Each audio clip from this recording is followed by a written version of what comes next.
जय हिंद। नमस्कार दोस्तों, एक बार फिर से आपका स्वागत है हिंदी साहित्य में। आज का जो हमारा आत्मकथा है, कहानी रमणिका गुप्ता जी के जीवन की आत्मकथा आप हुदरी का भाग 2 हो चुका है। भाग 3 में आपका स्वागत है। आज का उपशीर्षक है आर्य समाज का प्रभाव।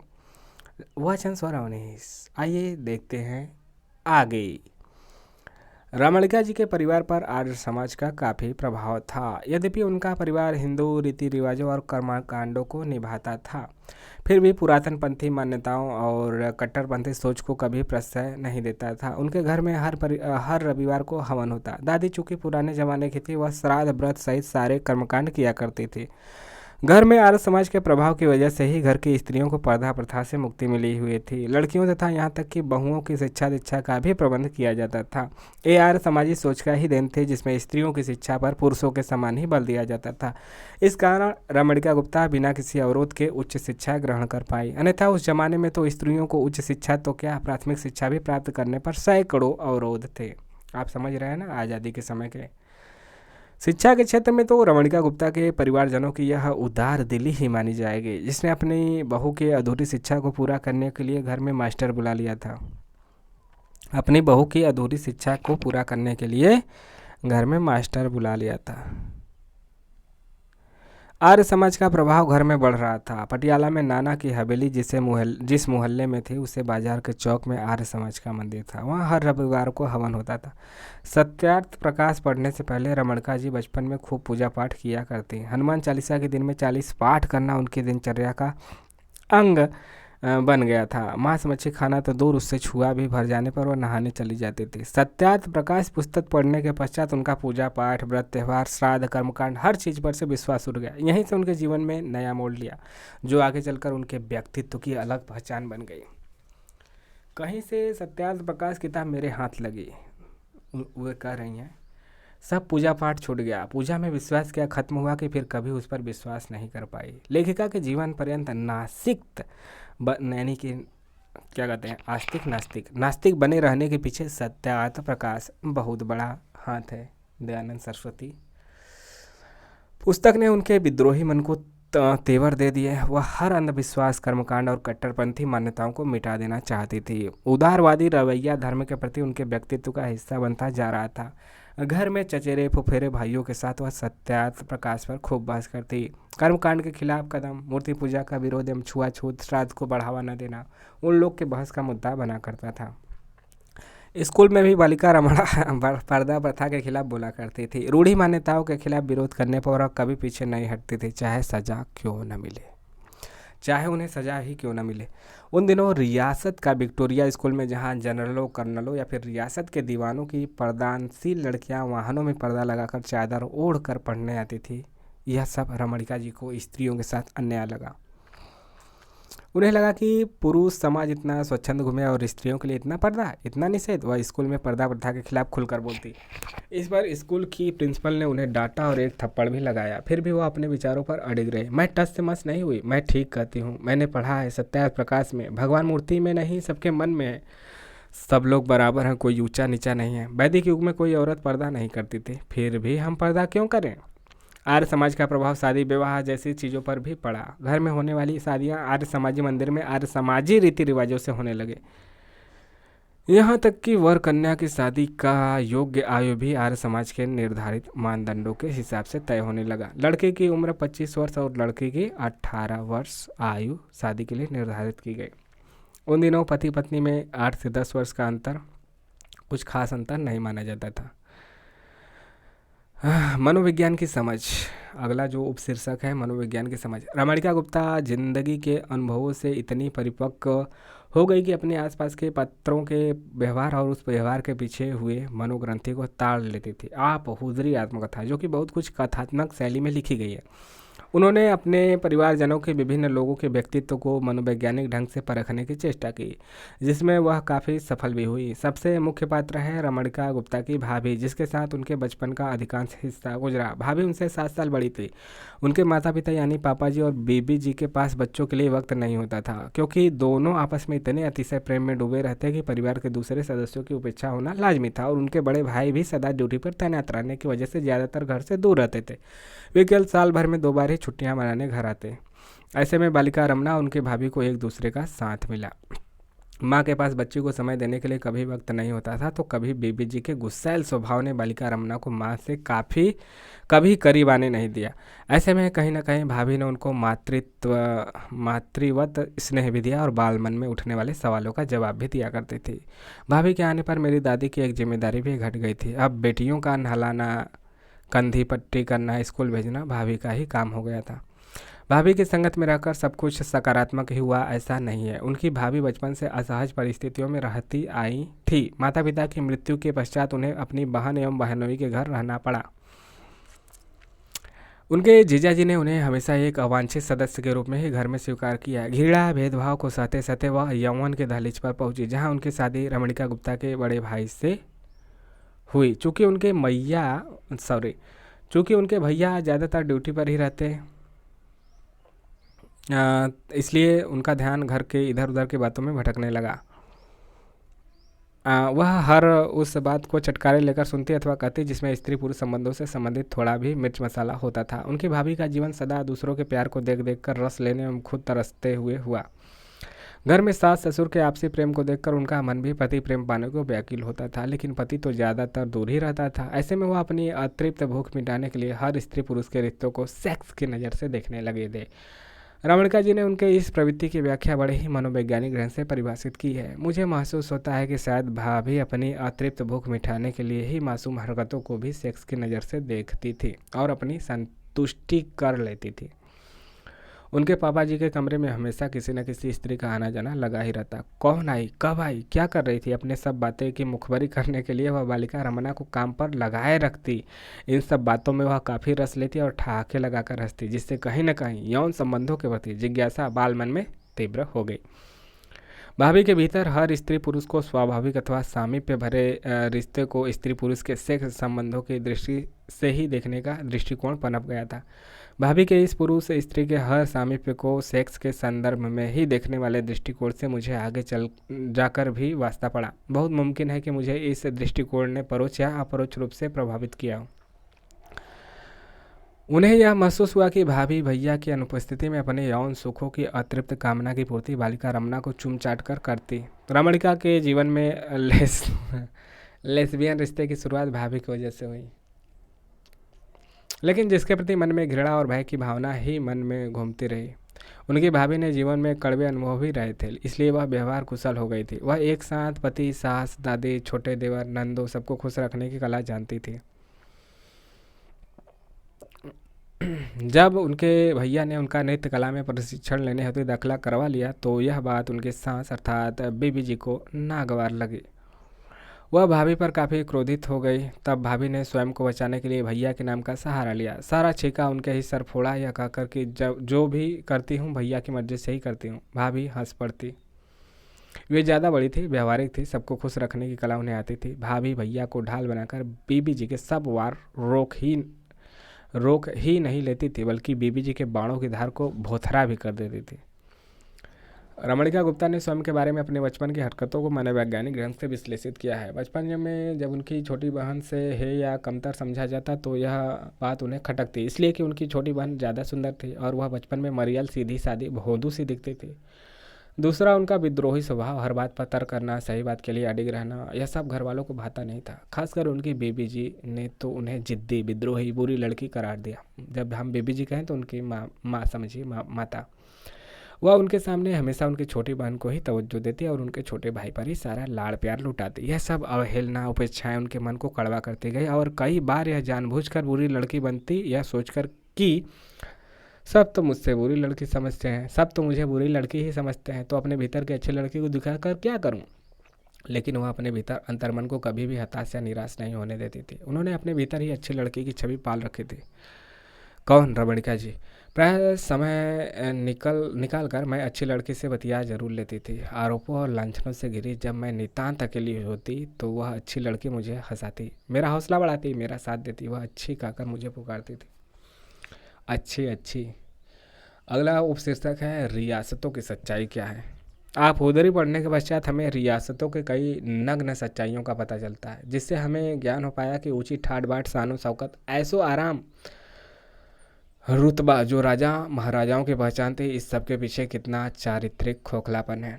पटियाला रियासत के बड़े बड़े रईसों, जमींदारों, जनरल, कर्नलों के नाजायज ताल्लुकात कोठों पर वेश्याओं से होते थे। सच कहा जाए तो मजबूर स्त्रियां कोठों पर पहुंचती ही थी, इन राजा रजवाड़ों, जमींदारों और रईसों की रंगीन मिजाजी के कारण। जहां कोठों पर हर रात उनकी अय्याशी के कारनामे अंजाम दिए जाते और हर दिन ये उतने ही पाक साफ होकर घुमा करते। इनके बेटे बेटियां इन्हीं कोठों में पला करते थे। ज़्यादातर बच्चे पिता के नाम से वंचित, लांछन भरा जीवन जीने को मजबूर होते। अधिकांश बच्चे किस्मत के भरोसे ही छोड़ दिए जाते।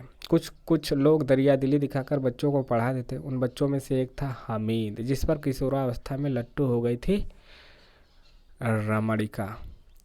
उस समय की सामाजिक प्रणाली खासकर रियासतों की ऐसी थी कि उच्च कुलीन वर्ग का मर्द कुछ भी करे उस पर कोई उंगली नहीं उठाता था। यहाँ तक कि नाजायज संतान पैदा करने पर उन्हें कोई जिम्मेदार भी नहीं ठहराता था। न ही उन बच्चों के लालन पालन का खर्च उठाने के लिए वे पिता की तरह उत्तरदायी होते। रियासतों में मर्द, खासकर उच्च वर्ग के रईसों, जमींदारों, दीवानों को काफ़ी छूट होती। राजा महाराजाओं की बात ही क्या, किसी वैश्य को रखनी या रखैल बनाना बड़े लोगों की संस्कृति थी। कितना खोखलापन है ऐसे समाज में। स्त्रियों की सामाजिक स्थितियां दयनीय थी कि राजा महाराजाओं के लिए स्त्री का मतलब होता था एक भोग करने का शरीर। इससे इतर स्त्री का न कोई व्यक्तित्व होता था, न आत्मा, और न ही उन्हें कोई स्वप्न देखने की इजाज़त थी। एक से अधिक पत्नियां रखना स्टेटस सिंबल माना जाता था, मर्दानगी का। महाराजा भूपेंद्र सिंह ने तो पत्नियां रखने के मामले में अपने रियासत के सारे लोगों को पीछे छोड़ दिया। उनकी 360 पत्नियां थी। हैं, बाप रे, 360 पत्नियां थी। कैसे कैसे एक को दिन तक न दे पाओ तरह। राजा होने का अहंकार उनकी अय्याशी का ही नतीजा था, जो उनके मरने के 2 महीने पहले तक 2 रानियां लाई गई। बुढ़ौती में भी लावत रहा। हवस इस हद तक पहुंची थी कि लड़कियों को उम्र भी नहीं देखी जाती थी। आखिर 2 रानियां क्रमशः 11 साल 16 साल की थीं। राजा की रंगीन मिजाजी का आलम यह था कि अपनी मोती महल में हर एक रानी के साथ समय बिताने के लिए अलग अलग शीश महल बनवा रखे थे। पटियाला का लीला भवन नामक विशाल महल उनकी अय्याशी का ही प्रमाण प्रस्तुत करते हैं। पटियाला का विशाल महल उनकी मृत्यु के पश्चात उनकी रानियों का संपत्ति जैसी निर्जीव वस्तु मानकर ही रखा गया। रानियों को निर्जीव वस्तु दीवानों, जमींदारों, फौजी अफसरों में बांट दिया गया। इन रियासतों के राजे महाराजे अपने खिलाफ उठती विद्रोह की आवाज़ को बड़ी निर्ममता से कुचल देते। भूपेंद्र सिंह के ज़माने में उनके खिलाफ एक नेता सेवा सिंह ठीकरी ने जब विद्रोह का झंडा बुलंद किया तो राजा ने उस नेता को गिरफ्तार कर इतनी यातनाएं दी कि जेल में उसकी मृत्यु हो गई। पटियाला रियासत के राजा भूपेंद्र सिंह सुंदर लड़कियों को उठाकर रनिवासे में ले जाते, यानी कि रानी निवास में। रमणिका गुप्ता के नाना की बुआ पर उनकी गंदी नज़र थी। रमणिका गुप्ता के नाना की बुआ, अच्छा, बुआ मतलब कि पिता के नाना के पिता की बहन। लेकिन बुआ का विवाह करतारपुर वाले गुरुओं के यहाँ हो गया तो वह बच गए। फिर भूपेंद्र सिंह ने उनकी मौसी पर निगाह डाली। राजा से बचने के लिए ही नाना को मौसी का विवाह आनन फानन में करना पड़ा। मौसी की सुंदरता की खबर महाराजा तक पहुंची तो नाना से कुछ पूछताछ हुई। इस पर नाना ने दीवानी से इस्तीफा दे दिया, नगर पालिका की चेयरमैनी छोड़ दी। उन्होंने राजा के यहाँ नजराना लेना देना दोनों बंद कर दिया। जल्दी से लड़का खोजकर मौसी की शादी करके उसे पटियाला रियासत की सीमा से बाहर राजा कपूरथला के राज में बटाला भेज दिया। राजाओं की छोटी छोटी चीज़ों से भी ऐश्वर्य का प्रदर्शन होता था। उन दिनों राजा मूलचंद के चीलम में नीलम और हीरे जड़ित थे। उसे चीलम गर्म करने तक के लिए बराबर के राजा या सरदार के यहाँ ही ले जाया जाता था।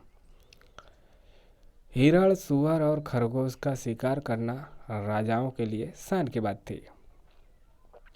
तो यह रही रियासतों का खोखलापन। अगला जो है उपशीर्षक है कुप्रथाएं और स्त्रियों की स्थिति पे क्या कहा है रमणिका गुप्ता ने। आप हुदरी का यह आखिरी भाग है। भाग 2 ही भाग में आपका 3 भाग में ही आपका समाप्त हो जाएगा। यह आखिरी भाग चल रहा है, तो आखिरी भाग चल रहा है इसलिए इसमें घबराने वाली बात नहीं है। यह आखिरी भाग है, इस भाग के साथ ही समाप्त हो जाएगा। कुप्रथाएं में स्त्रियों की स्थिति क्या थी, आइए देखते हैं उनके शब्दों में। रमणिका गुप्ता जी ने अपनी आत्मकथा लिखते समय अपने समय की हर एक विकृति, सड़ी गली प्रथा या फिर ज्यादतियों का भी जिक्र किया है। भले उन विकृतियों या कुप्रथाओं का शिकार न हुए, मगर आसपास के परिवेश की इन घटनाओं का वर्णन करना एवं संवेदनशील महिला होने के कारण जरूरी समझा। आप उधरी केवल एक महिला की आप बीती नहीं, बल्कि यह एक तरह का ऐतिहासिक दस्तावेज है हर उन कुप्रथाओं, विकृतियों एवं ज्यादतियों का जो उस समय पैदा होने वाली स्त्रियों, खासकर जो सामंती अभिजात वर्ग में पैदा हुई, को सहना और झेलना पड़ा। लेखिका ने पंजाब की सबसे घृणित तथा कुड़ीमार प्रथा का जिक्र किया। यह कुड़ीमार प्रथा पंजाब के सबसे सम्माननीय एवं श्रेष्ठ समझे जाने वाले गुरु परिवार में होता था। इस कुप्रथा की वजह से लड़कियों की संख्या कम हो जाने से बालिकाओं की खरीद फरोख्त जैसी दूसरी कुप्रथा का जन्म हुआ। साथ ही साथ बलात्कार, यौन शोषण, यौन कुंठा जैसी विकृतियों का भी समाज में प्रादुर्भाव होता चला गया। बेदी वंश एक तरफ जहाँ गुरु परिवार और सिख जीवन दर्शन और जीवन शैली का सिरमौर था, वहीं बेटियों के मामले में कुड़ी मार कहा जाता था। स्त्रियों से यह अपेक्षा की जाती थी कि वह विवाह के पश्चात न केवल खाना बनाए, बल्कि जूठे बर्तन भी मेल कर सास, ससुर और पति के भी पैर दबाए। गुरु परिवार को तो समाज में ऊंचा स्थान प्राप्त था। उन परिवारों के पुरुषों के साथ साथ स्त्रियों के भी पैर छूने का रिवाज था।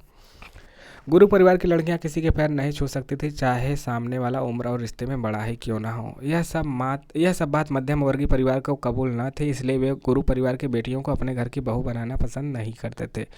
गुरु परिवार की बेटियों का शादी के लिए रिश्ता बहुत मुश्किल से तय हो पाता था। बेटियों की शादियों के लिए किसी के आगे झुकना गुरु परिवार को नागवार लगा। उन्हें लगने लगा कि बेटी का रिश्ता करने के लिए जिल्लत उठाने से अच्छा है उन्हें मार डालना। तब से पंजाब में ही कुड़ी मार प्रथा चल पड़ी। कुड़ी किसे कहते हैं? लड़कियों को। देखिए कितना खराब प्रथा है। बदल नहीं सकते थे, यह नहीं कर सकते थे पैर छू लो, मारने से अच्छा कि पैर छू लेने के लिए कहो। दाएं घुट्टी में ही लड़कियों को अफीम चटा देते थे। बाप रे बाप।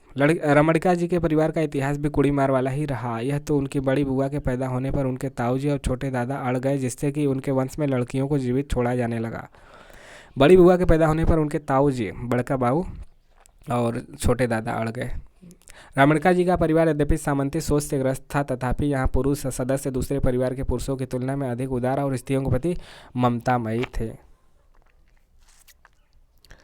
बड़ी बुआ के पश्चात दो बुआएं और पैदा हुई, जिन्हें ताऊजी और छोटी दादी की वजह से दुनिया में आने का अवसर मिला। परिवार का इस थोड़े नरम रवैये की वजह से तीनों बुआ ने अपने वजूद को किसी न किसी बहाने दुनिया के सामने साबित कर दिया और स्त्रियां भी पुरुषों की तरह ही मनुष्य होती हैं बता दिया। बड़ी बुआ ने अपने परिवार ही नहीं, मोहल्ले के मर्दों को भी राय देने की कुव्वत पैदा कर ली। छोटी बुआ अच्छी ने परंपरा के खिलाफ जाकर अपने बेटे का ब्याह अपने भाई की बेटी से करने का प्रस्ताव रखकर पूरे परिवार में हलचल पैदा कर दिया। क्या किया? छोटी बुआ लच्छी ने परंपरा के खिलाफ जाकर अपने बेटे का विवाह अपने भाई की बेटी से करने का प्रस्ताव। बेटे का विवाह भाई की बेटी से, मतलब कि बहन ही हो जाएंगे। अपने बेटे द्वारा अपनी पहली पत्नी की संतान के प्रति निर्मम आचरण के विरुद्ध बीच वाली दुर्गा बुआ ने तो भूख हड़ताल करके अपने प्राणों की आहुति दे दी। अपने बेटे द्वारा अपनी पहली पत्नी की संतान के प्रति निर्मम, अच्छा आपस में वो सौतेला व्यवहार हो गया भाई बहन का। विधवाओं के पुनर्विवाह को मंजूरी नहीं देता था बेदी परिवार, जिसका क्षोभ रमणिका गुप्ता को रहा। अपने दादा के ताऊ की पत्नी, दादा का मतलब कि बाऊ का, बड़का बाऊ के पत्नी यानी अपनी चचेरी दादी के दुखों को समझने की यथासंभव कोशिश की। वह बाल विधवा थी, जिस कारण पति का तो सुख कुछ नहीं जान सके और देवर को जो उसने पुनर्विवाह करना चाहता था उसे समाज के कट्टर नियमों की वजह से पा नहीं सकी। क्षत्रियों में देवर का बड़े भाई की पत्नी से विवाह वर्जित था। परिवार ने इजाज़त नहीं दी तो वह साधु बनकर घर छोड़कर चले गए।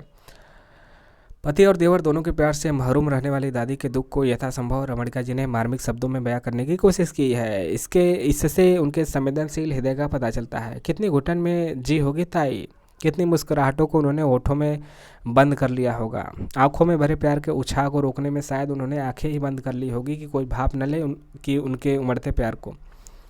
बहुत पहले से ही भारतीय परिवारों में मर्द के प्यार के बजाय औरत की सुरक्षा ज़्यादा जरूरी समझी जाती रही है। उस समय यह सोच कुछ ज़्यादा ही हावी थी। औरत यदि विधवा भी हो गई किंतु उसके पास यदि धन संपत्ति काफ़ी हो तो लोगों को उसके अकेलेपन का दुख नहीं नजर आता था। लोग सोचते थे कि जमीन ज़्यादा संभालने में मग्न दिखती, मगर चोरी चुपके देवरों के साथ उनके अवैध रिश्ते कायम हो जाते। आखिर कहाँ तक वे अपनी भावनाओं के समुद्र को रोक पाती। छुआछूत, जाति पाति एवं अंधविश्वास, यह आखिरी उपशीर्षक है रमणका गुप्ता आप हुदरी की। तो छुआछूत, जाति पाति, अंधविश्वास कैसा था, आइए देखते हैं उनके शब्दों में। रमणका गुप्ता चूंकि आधुनिक समाज की प्रगतिशील विचारों वाली लेखिका थी, स्वस्थ समाज के लिए यह जरूरी है कि इस समाज का हर एक वर्ग, हर एक तबका समानता का, सम्मान का अधिकारी हो। वह समाज जिसमें एक तबका सारी दूध मलाई खा जाए और दूसरे तबके को छाछ भी नसीब ना हो, तो यह समाज की अस्वस्थ परंपरा का द्योतक है, जो कभी न कभी असंतोष और विद्रोह को जन्म देता है। रमणिका गुप्ता इस सत्य को भली भांति समझती थी, इसलिए उन्होंने अपनी दोनों आत्मकथाओं हादसे और आप हुदरी में इसका जिक्र किया है। तत्कालीन समाज की विसंगतियों पर प्रकाश डालने के लिए उन्होंने कई उदाहरण भी दिए हैं। उन दिनों जाति पाति और छुआछूत का कितना बोलबाला था, यह सब उनके दृष्टांतों से पता लगता है। उच्च जाति के लोगों को, खासकर ब्राह्मण और क्षत्रियों में खुद को दूसरी जातियों से श्रेष्ठ समझने की मानसिकता का विवरण उन्होंने किया है। पढ़े लिखे उच्च पद पर आसीन होने के बावजूद कुलीन वर्ग किस प्रकार जात पात और छुआछूत में विश्वास करता था, इन सब को लिपिबद्ध किया रमणिका गुप्ता जी ने। उन दिनों अभिजात वर्ग के घरों की रसोइयों में केवल ब्राह्मण खानसामे ही रखे जाते थे। दूसरी किसी जाति के रसोइयों या नौकरों का रसोई में प्रवेश निषिद्ध होता था। नानी अपने कर्मकांड में मस्त, परहेज और छुआछूत में रची बसी रहती थी। उनमें निषेध का प्रपंच इस हद तक था कि बच्चों तक के छूने पर वे नहाने चले जाते थे। क्षत्रिय लोग खुद को काफ़ी बहादुर और निडर मानते थे। दूसरी किसी जाति का लड़का यदि फौज में भर्ती हो जाता तो उसे आश्चर्य की दृष्टि से देखा जाता। उन दिनों बनिया जात के लोगों को कंजूसी, कायरता और छल कपट के लिए इतना प्रसिद्ध कर दिया गया कि बनिया शब्द का पर्याय ही छल कपट, कंजूस और कायर बन गया है, चाहे हकीकत में ऐसा हो या न हो। इससे उच्च वर्ग के लोगों का अपने उच्च जाति के ऊपर दंभ प्रमाणित होता है। किसी को कायर कहना हो, भगोड़ा कहना हो, छली कपटी कहना हो अथवा कंजूस मक्खी चूस कहना हो तो उसे बनिया कह दिया जाता था। तत्कालीन समाज में अंधविश्वास भी चरम पे था। रमणिका गुप्ता की बड़ी मामी की शादी के कुछ दिनों पश्चात ही जब छोटे देवर की मृत्यु हो गई तो सारे परिवार ने उन्हें कुलच्छनी घोषित कर दिया। उस बच्चे की मृत्यु निमोनिया की वजह से हुई थी, जो नानी के ही छूत छात और ठंडी में ठंडे पानी से नहाने के कारण हुई थी। मगर नानी ने अपने सिर जिम्मेदारी न लेकर मामी को कुलच्छनी करार दे दिया। इतनी सेवा करने वाली मामी अंधविश्वास और रस्मों रिवाज के अनुसार कहलाई कुलच्छनी, जो आते ही देवर को खा गई। नानी ने कभी भी मामी को मन से स्वीकार नहीं किया।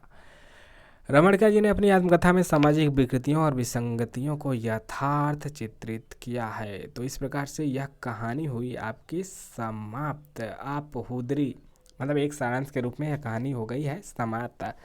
आप हुदरी रमणिका गुप्ता की यह आत्मकथा का सारांश जो हमने व्यक्त किया, आपको कैसा लगा कमेंट करके बताइएगा। जो सच्चाई बेबाकी अंदाज से उन्होंने जीवन को जैसा जिया, जो देखा, जो खुद जिया, जैसा बोला, वह आपको कैसा लगा कमेंट करके बताइएगा। मिलेंगे किसी नेक्स्ट कहानी के साथ, तब तक के लिए जय हिंद, जय भारत। अच्छा लग रहा हो तो लाइक शेयर सब्सक्राइब भी करना ना भूलेंगे। आपका दिन शुभ हो।